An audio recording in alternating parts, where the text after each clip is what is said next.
Today, I'll be giving a short review of a new book written by one of my friends, Maneesh Godbole. The name of the book is Walking Brahmin, The Walking Brahmin. It's a very different kind of a book. It is based on a travelogue of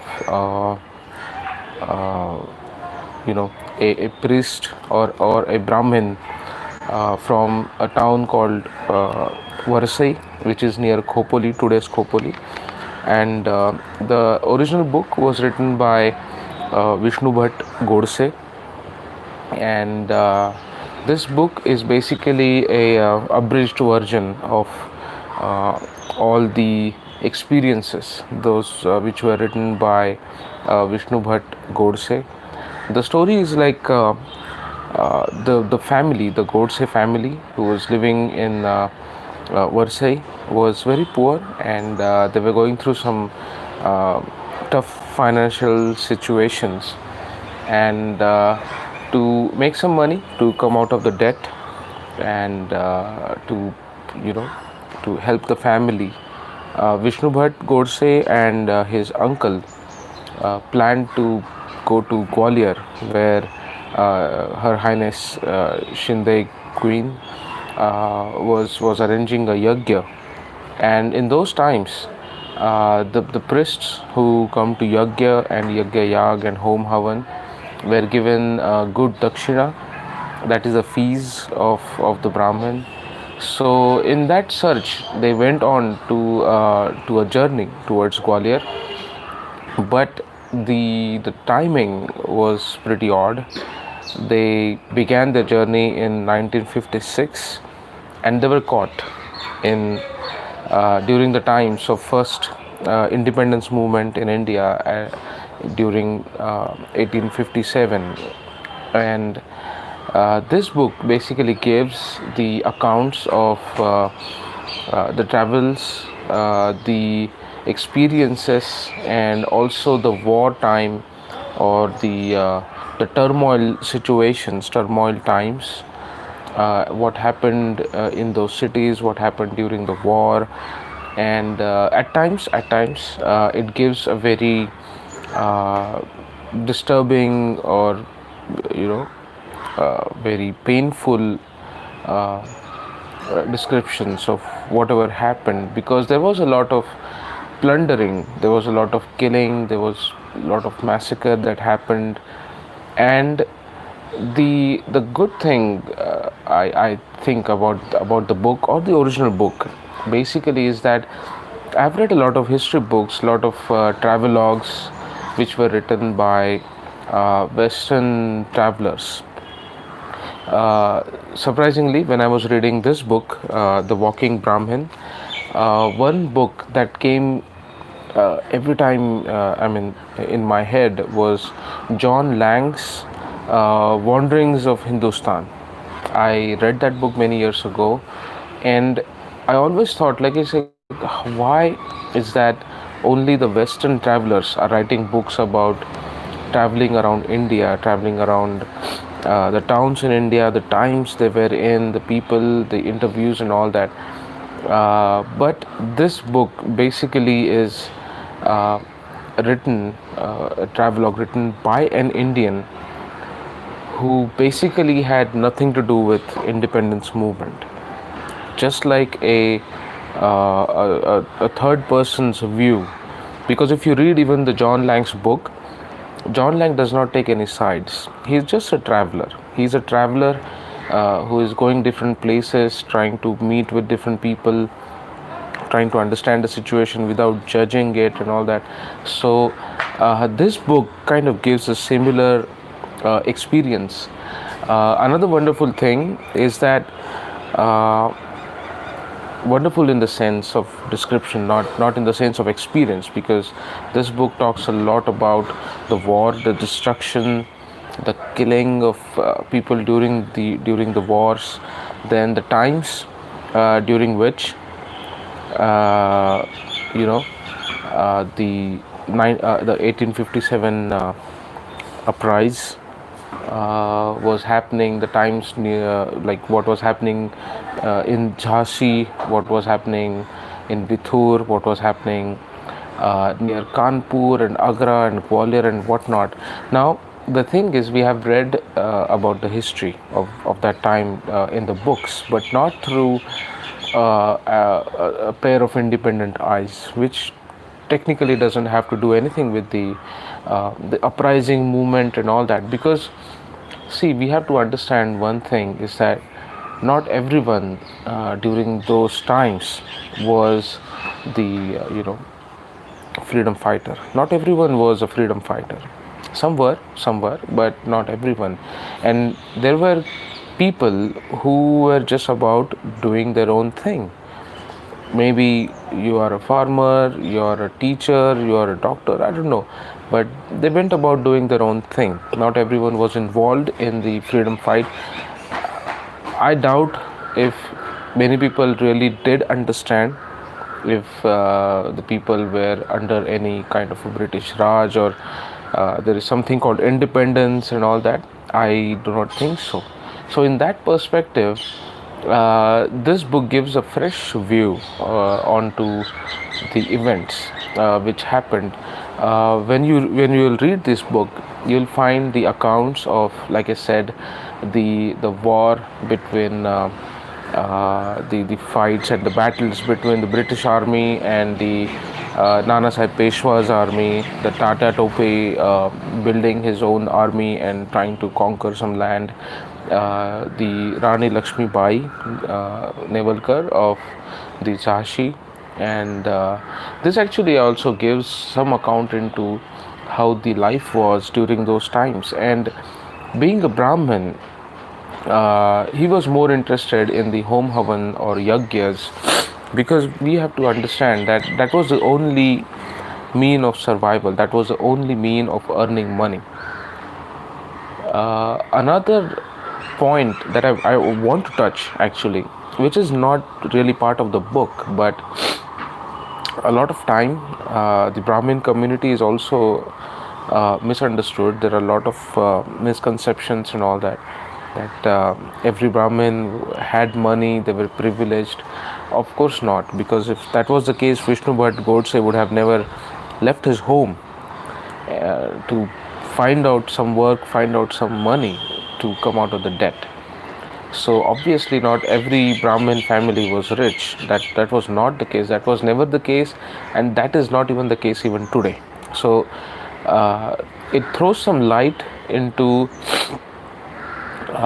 what was the life of a Brahmin during those times. Now one has to understand that during those times, the only source of income for a Brahmin was to be performing yagyas or homes or rituals.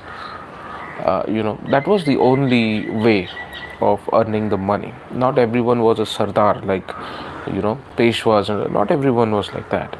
Most of the people, most of the Brahmins had to do perform their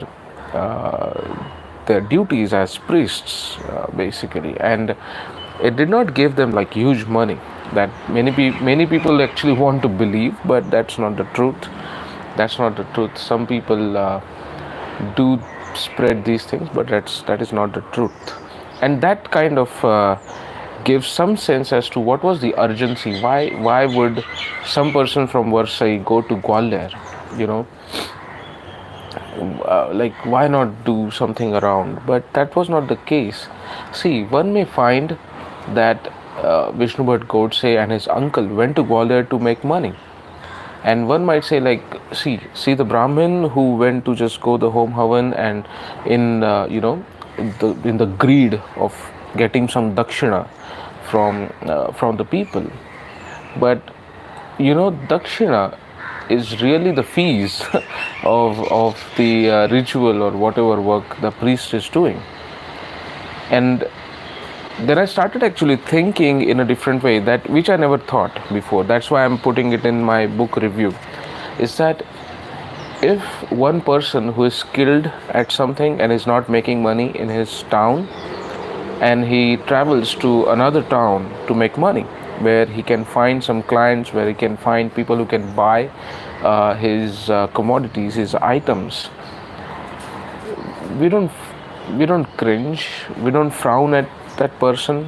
We never do. It's like, if you're not making good money in your town, just see some other town, find some other city where you can make some money, where people can pay for your skills.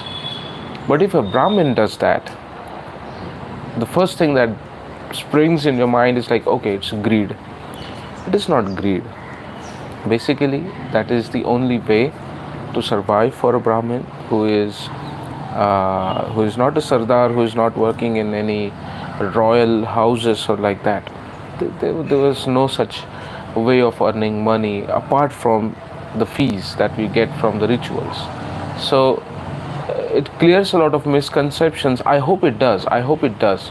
And anyone who is reading this book, I want you to read this with an open mind, because if you go with any kind of prejudices, then I'm sure you will find this book in the sense that, hey, like, whole India is trying to fight for the freedom, and why these two guys are going for Tirtha Yatra.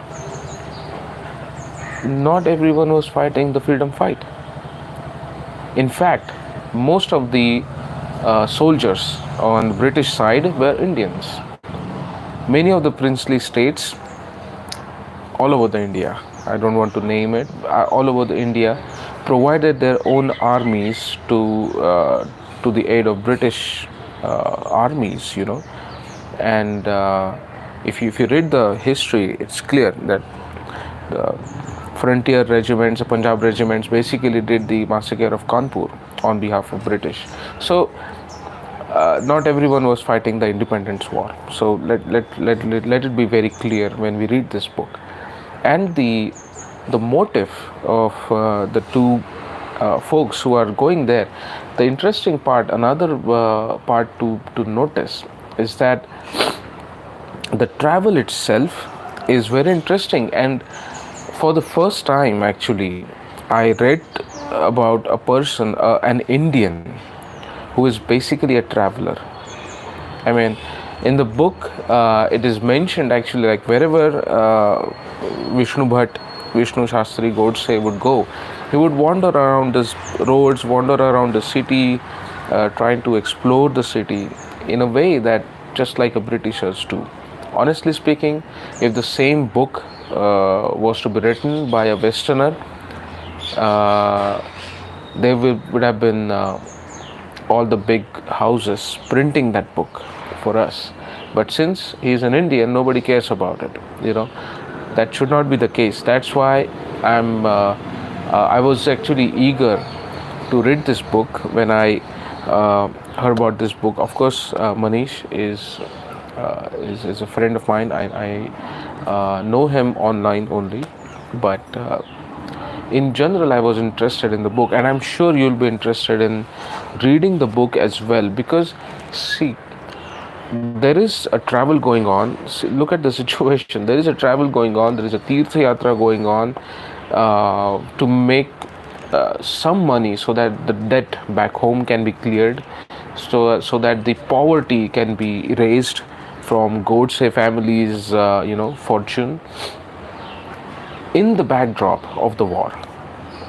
This is very interesting. And how did it manage to escape? There were some times, maybe 3 times, when the death really came close to Vishnu Bhatt and his uncle. They were almost dead.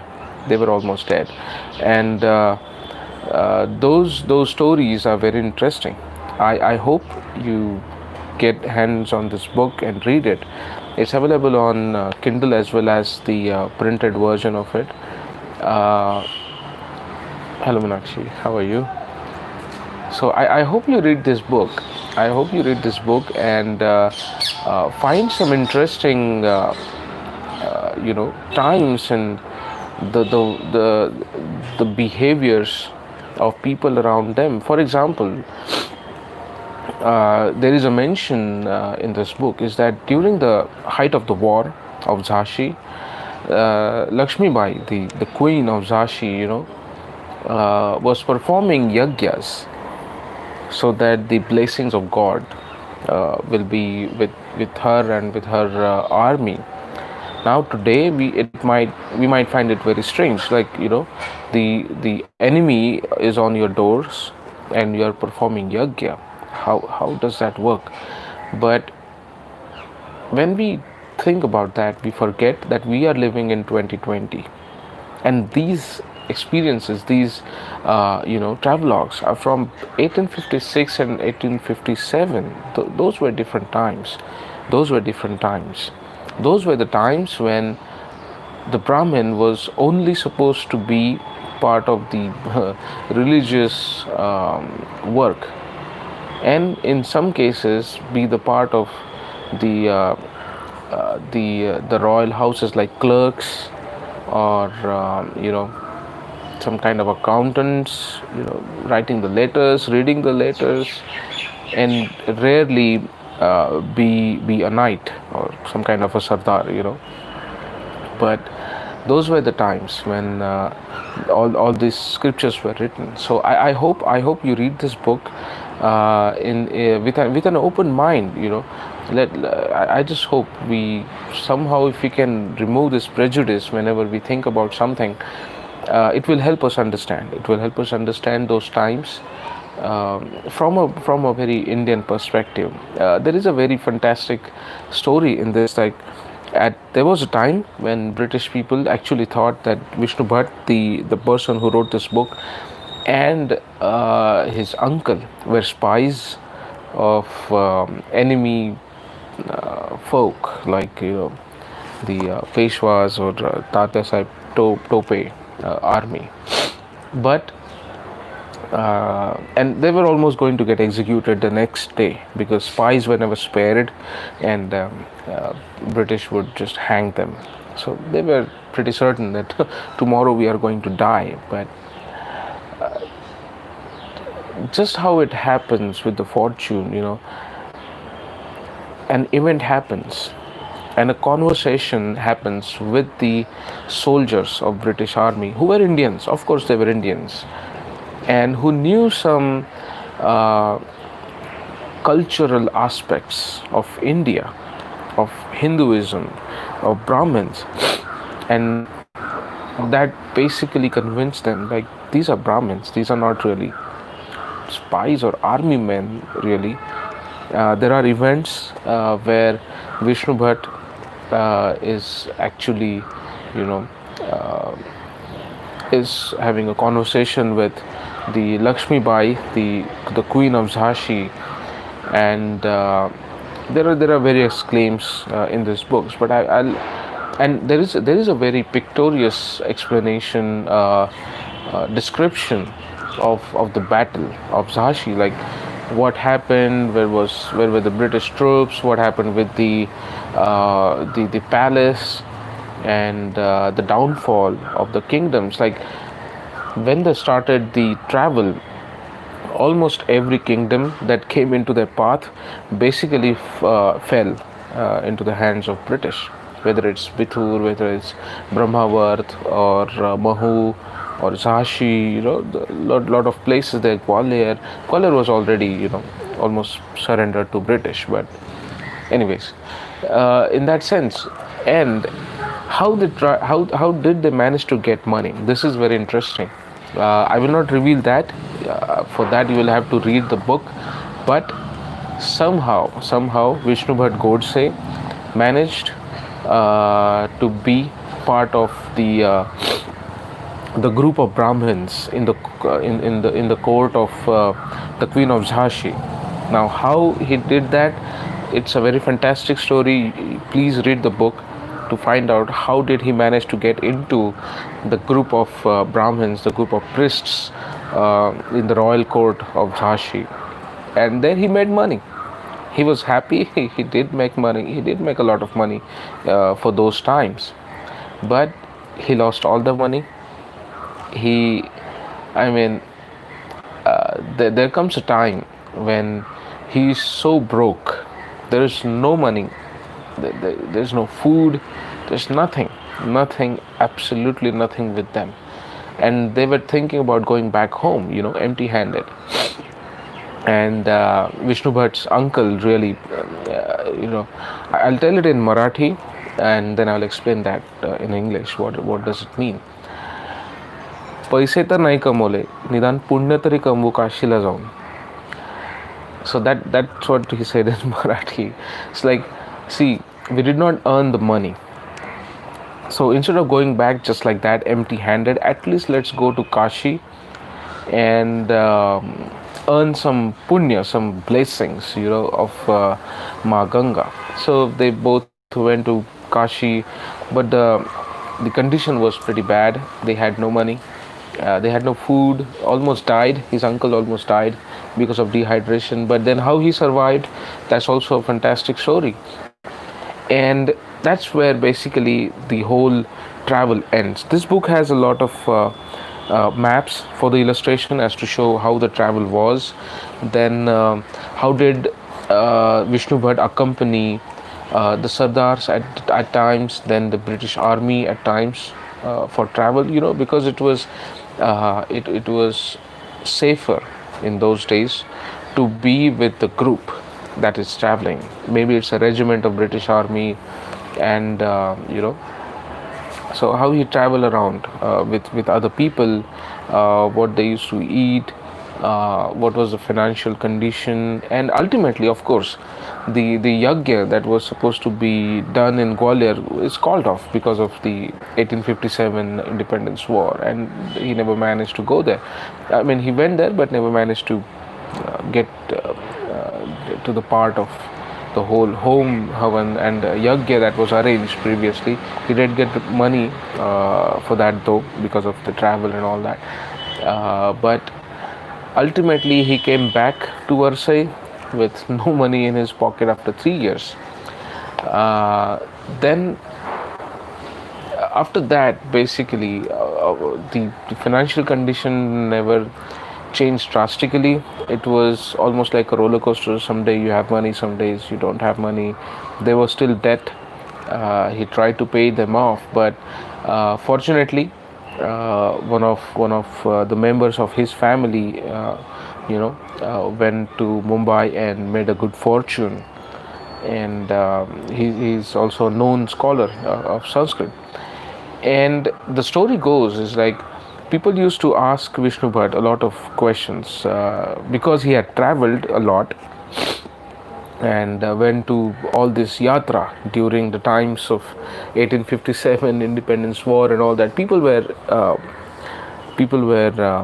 curious, and people had a lot of questions. They used to ask a lot of questions to Vishnu Bhatt, and so one of his pupil actually asked him, like, instead of telling these stories to everyone, why don't you write a book? Why don't you write down your experiences? Now all those experiences he has written. There is a manuscript available, the original one.